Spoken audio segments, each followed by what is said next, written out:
So you're milking your goats and you're using that milk for cheese, you're using it to drink, maybe making some ice cream, some delicious treats, maybe you're making soap just like us. And you're wondering to yourself, what can I do to get the most milk from these goats? Well, it's a good thing you tuned in today, because by the end of this video, you're gonna know what you need to do to get the most milk from your goats.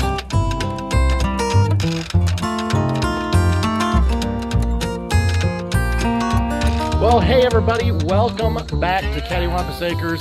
It's Jason, the milkman, and I'm here to talk about just that thing, milk.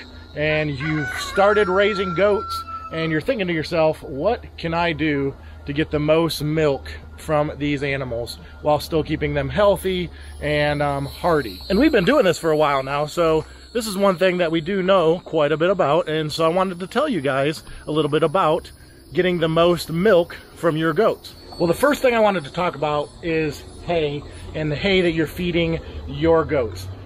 Primarily, there's going to be two different types of hay, and those two types will be a grass hay or a legume hay. This right here that I have my hand on, if you take a close look at it here, I'm going to show you that. This is alfalfa. This is a legume hay. Right next to it, actually where our lovely Laurel is standing, this is coastal Bermuda. See that? Coastal Bermuda is a grass hay. Some people may actually ask about straw. Well, straw, folks, that's not hay. There's not really any nutritional value when it comes to eating straw. So make sure your goats are not eating straw. Straw can make a very good bedding. I don't really like the smell of it when it gets wet and old, but it makes a very good bedding. But the goat should not be eating that because it's not providing them any nutrients. So there's a whole bunch of nutritional facts, just like it is with human food, when it comes to talking about hay. The primary one I want to talk about is going to be protein. The reason I want to talk about protein is because protein is what your goat primarily needs to produce milk. So let's first talk about alfalfa, what I called legume hay. And you're thinking to yourself, I've heard this name legume before. That's right, because it's beans. Beans are considered legumes. And also another hay that would be considered a legume hay, specifically down here in Georgia where we have a decent amount of it, would be peanut hay. We are in North Georgia, so we don't have as easy access to it. But if you're in the southern part of the state, or some of the southern states where they grow a lot of peanuts, that could be a viable option to you. So Jason, we get it. Enough talking, enough talking. How much protein are you going to find in alfalfa?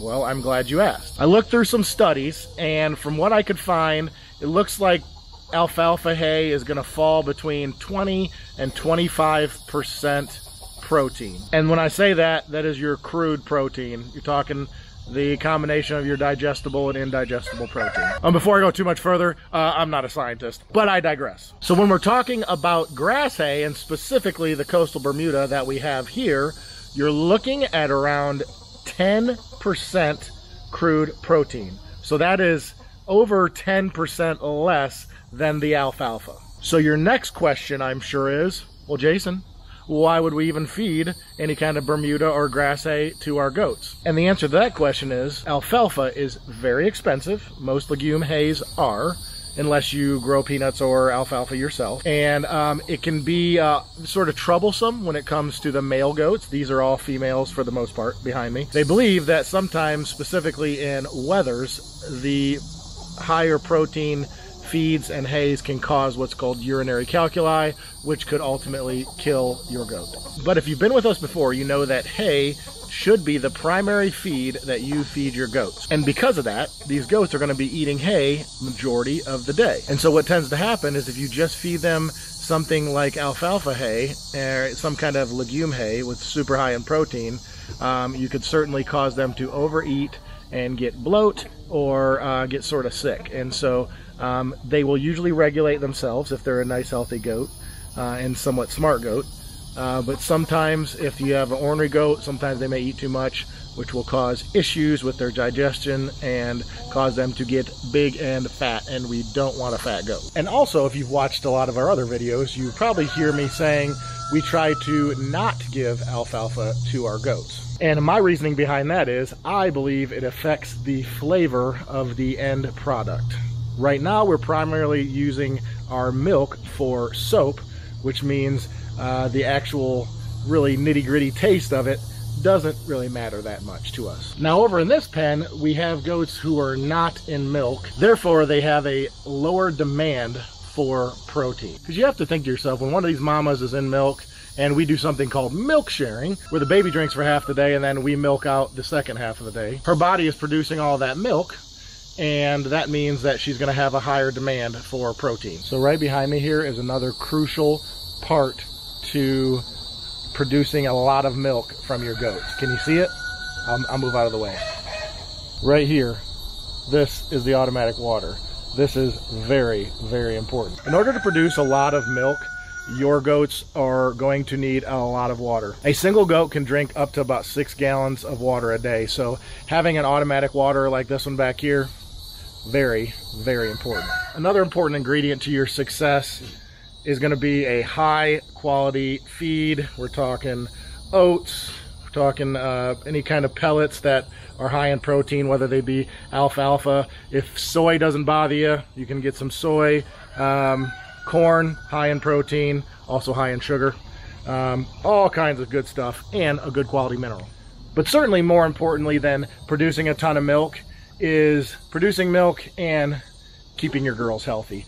Make sure you always monitor the body condition of your goats to make sure that they are not getting too thin, not getting too fat, and they're just looking overall healthy. Make sure they're laying around chewing their cud, make sure they're up around the other goats, make sure they're eating. Let me see, checking in. Like Opal here. Opal is a nice, healthy goat, can't you tell? But those are certainly some quick tips on how you can get the most milk from your goat. Another thing to think about is, are you going to milk them once a day or twice a day? Obviously, if you milk them twice a day, they're going to give more milk, but they will also demand more protein, more water, more nutrients.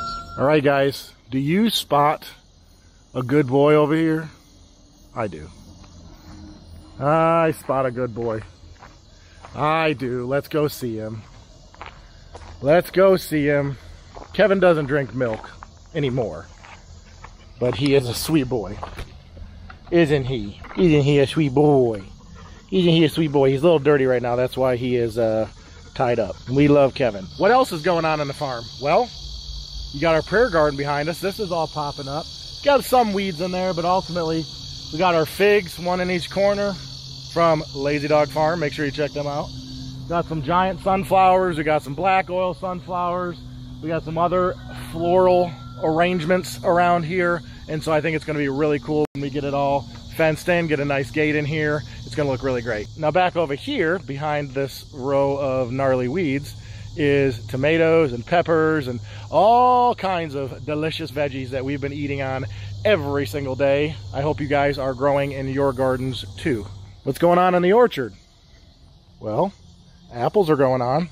Got some peaches, pears, plums back there. Persimmon are definitely going on.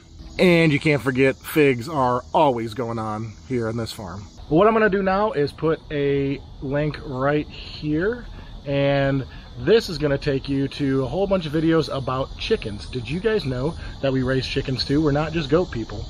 Although I am the milkman, that doesn't mean that we're just goat people. Then what else is your day without an amazing bar of Cattywampus Acres goat milk soap? Got some old timer right here, and I'll put a link somewhere up here so you can go to cattywampusacres.com and get your own soap. Make sure you check out our amazing bundle deal so you can get the best bang for your buck and the best bar for your shower.